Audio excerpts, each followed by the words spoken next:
Hey there, everybody. Been a long time since we've done this. The last 4 years, 5 years has been, how do we say, a change that nobody counted on. So, and there's been other things that have happened, but anyway, enough with that. We're going to try to get back to doing what we do best around here, and that's working on vehicles and motors, and eventually getting switched over to doing transmission rebuilds. The first one we're going to kind of get started back on is got this LS here in the bag. It's a 2001, if I remember correctly. We'll date it, and getting ready to put the cam bearings in, and I held on to the old cam bearings as I took them out just to verify, because there are two different size cam bearings to these LS's. There's an early model one and a late model, and I'm hoping I got the right cam bearing. So if I didn't, well, this is going to be a short video here. So y'all got two holes in them. So anyway, got this all zeroed out, as you can see. And we'll measure these and make sure the outside diameters.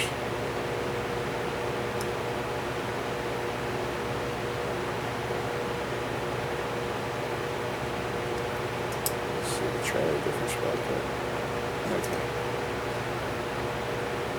there. Okay, stay away from the holes. The holes change it a lot. 335 thou. That's the new one. Let's see what one of these old ones. I know it's going to be a little different because they've already been forced into the block and that. Yep.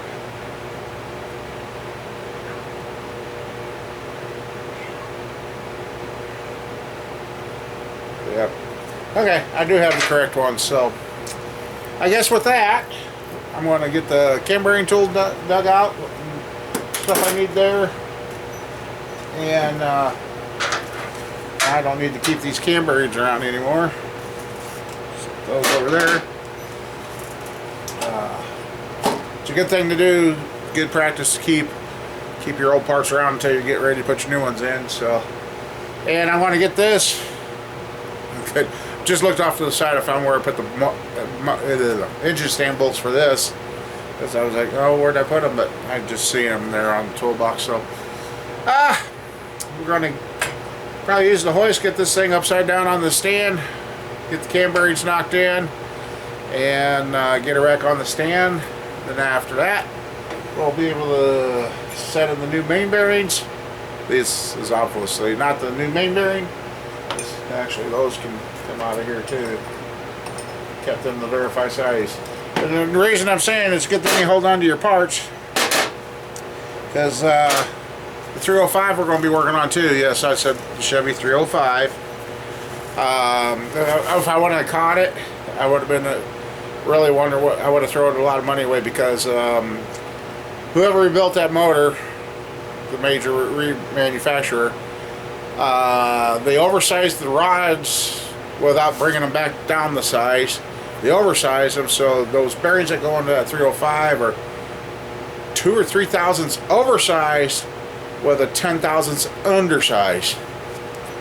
Yeah, just think if I would have caught that and just put standard bearings in that, and yeah, she would have lasted long on the engine run stand there. So anyway, we'll get lined up and get that going, and we'll get some cam bearings drove in and start this build.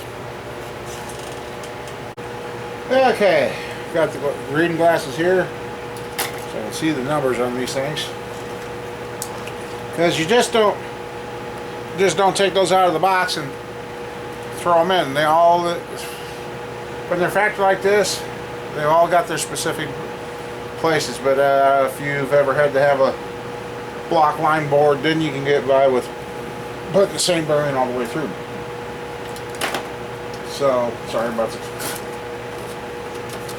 But here, another thing is, don't throw your box away. So those numbers there tell you what bearing goes where. So Okay, B336 is number 1. So you find that, and then I mark them with the marker. So chances are they're in the box correctly, but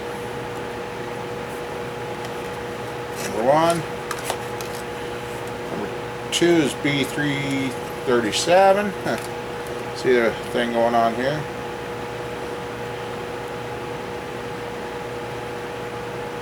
B337. They're pretty good about having them in order in the box, but you got to establish which way the box is facing to get the right way. Number 3, 338, imagine that.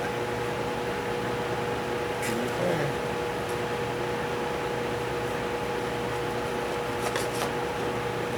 That's your 339. Oh no, number 4 is a 337 for this particular bearing. And yep, number 4. And also going through and doing this, I have had a couple of cam bearing sets over the year that came and did not have the right number bearings in it. It's happened twice. So even though they were in the box, once you figured out the first 4, you would think number 5 is automatic. No, don't do that. It can come back to bite you, so you got to verify that one too. And that should be a B336. Yep, number 5. So, okay. Got that up there, set them there. Put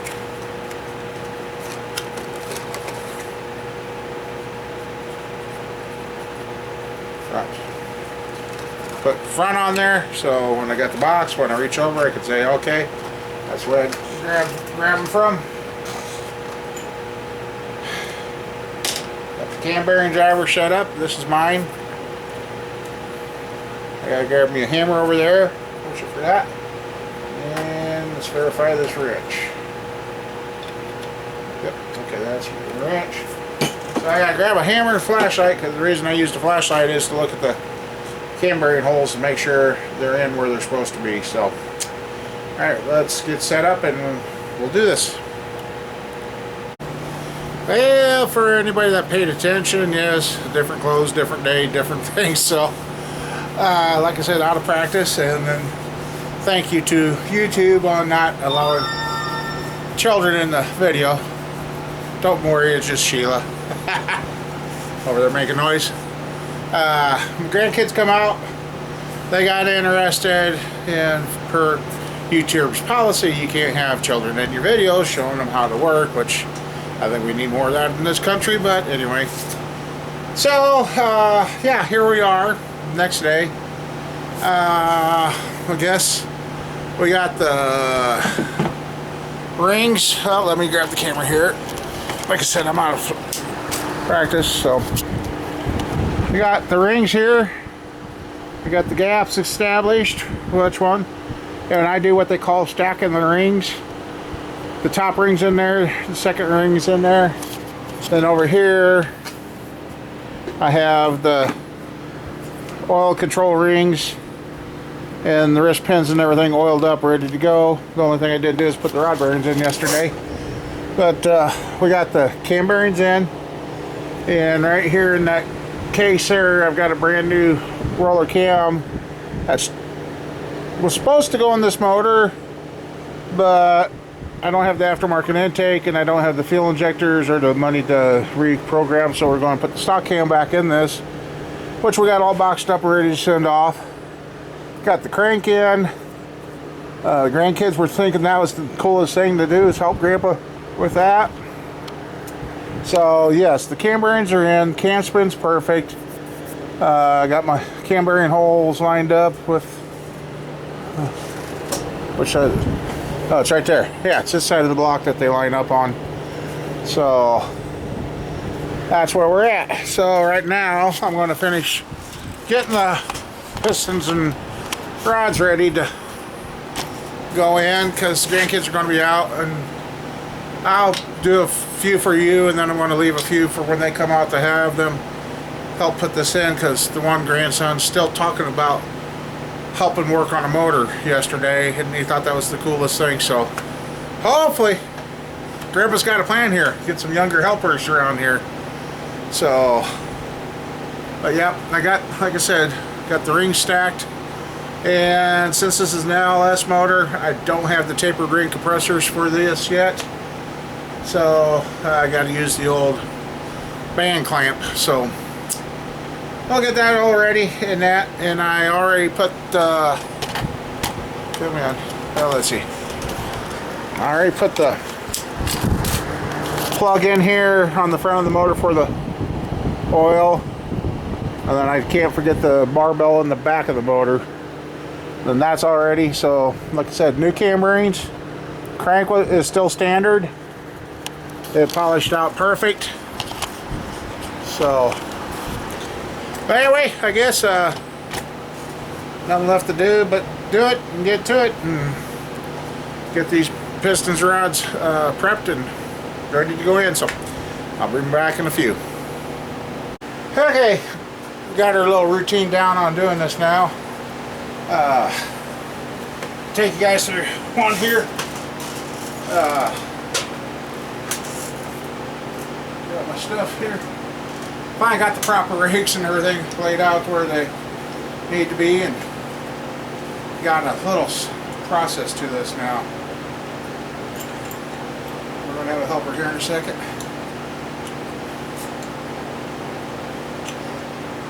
Come on. Do this in real time so you guys understand.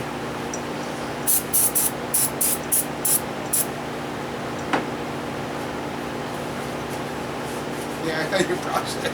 Sorry for kind of had you set in the wrong spot, didn't I? Huh?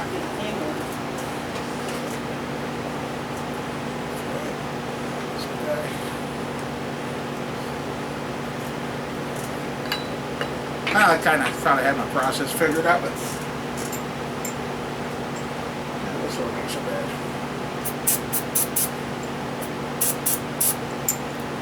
These have all been cleaned and everything, and just making absolutely sure they're clean and dry. When I'm using evaporates quick. And this will go and create some controversy. Some guys believe in it, some don't. But there's an oil on these bearings when they're shipped. Yeah, and I wipe them all off. Use a nice clean rag, wipe them off. So, put in as your motor requires. And then I've got a, Larry, if you're watching, I'm using your formula that you gave me for prepping the cylinders. Somebody that watched a while back said, "Oh, you're going to need new pistons because the cylinder, there is no rock in these wall pistons." Yeah. So, okay, there's that.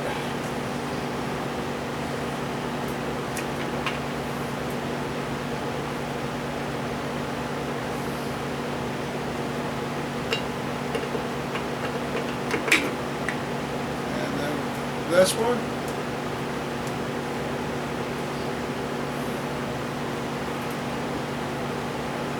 Okay.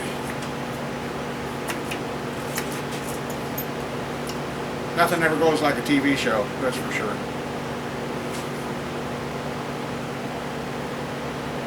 Okay, there's it. Put it over here. And then okay, I got my second ring. These are marked top with what they need to be. And this is my ring expander.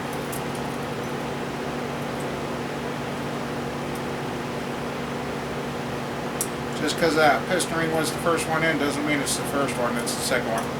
Like I said, I've stacked these rings, checked the gaps. Top ring is non-bidirectional. no markings. It's just what they refer to as a square cut. So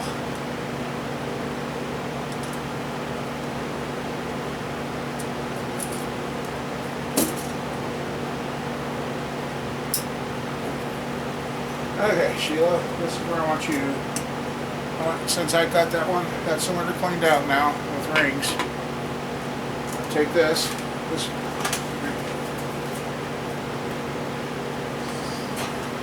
I need you to rub all the way around with the wet side. It's all the way around. Good. Just all the way around that whole cylinder, all the way to the bottom, all the way to the top. Nope, not that one yet. That's got rings in it. So you just lay the ring right there.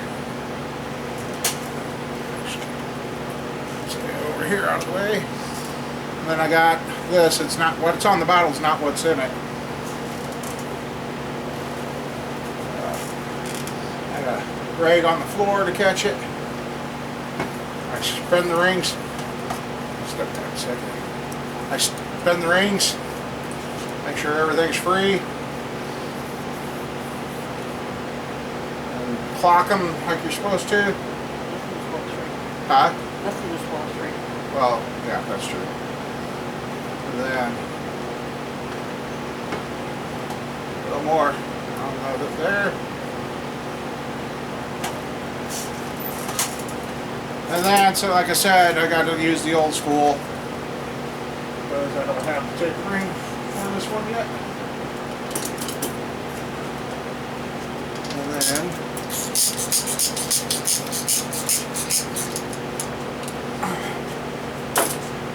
no, don't sit down yet. You get to knock the piston in.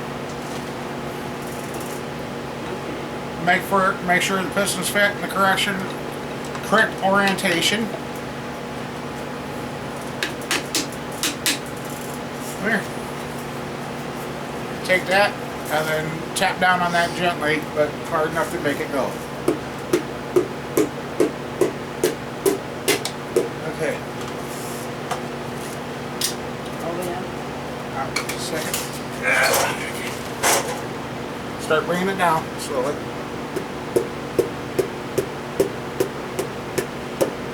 Hold.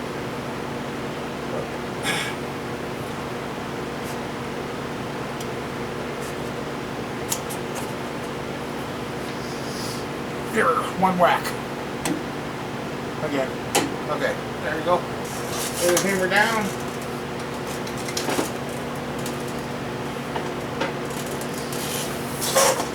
And then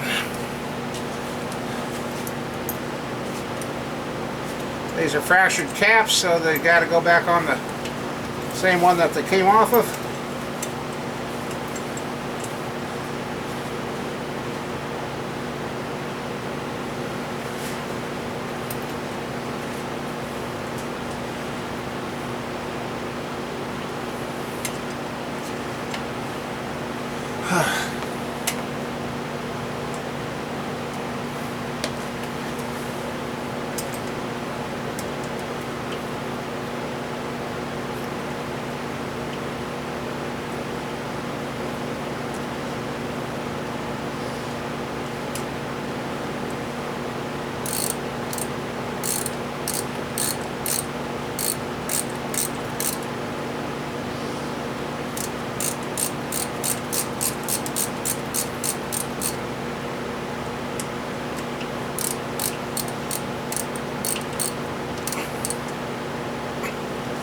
And there. Then I just verify. And again, this also is controversial to some. No, it's not completely torqued down. Well, give it a few spins. Make sure there's no weird sounds. And there, that's real time. So we got 5 more to go. I got 2 more to put in, then when my grandkids get here, we'll put in the rest. And I guess I'll bring you guys back after that. And we'll check out the progress. Is I still got to go through, and these are the factory bolts. So they're going to be torque to yield bolts, because you torque them so much and you got to go so many degrees with them. And we'll do that, and we'll get this parts used up and free up a table, and we're getting there. So, alright, see you guys after the kids have been here. Oh, for you it's going to be a split second. Welcome. Well, like I told you guys, I'd tell you, I'd show you. But, oh, there it is. Good snake would have got me.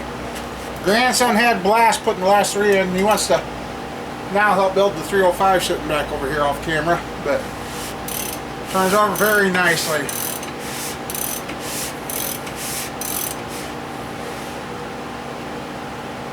So, and now I kind of want to get this buttoned up, and we might test the theory here.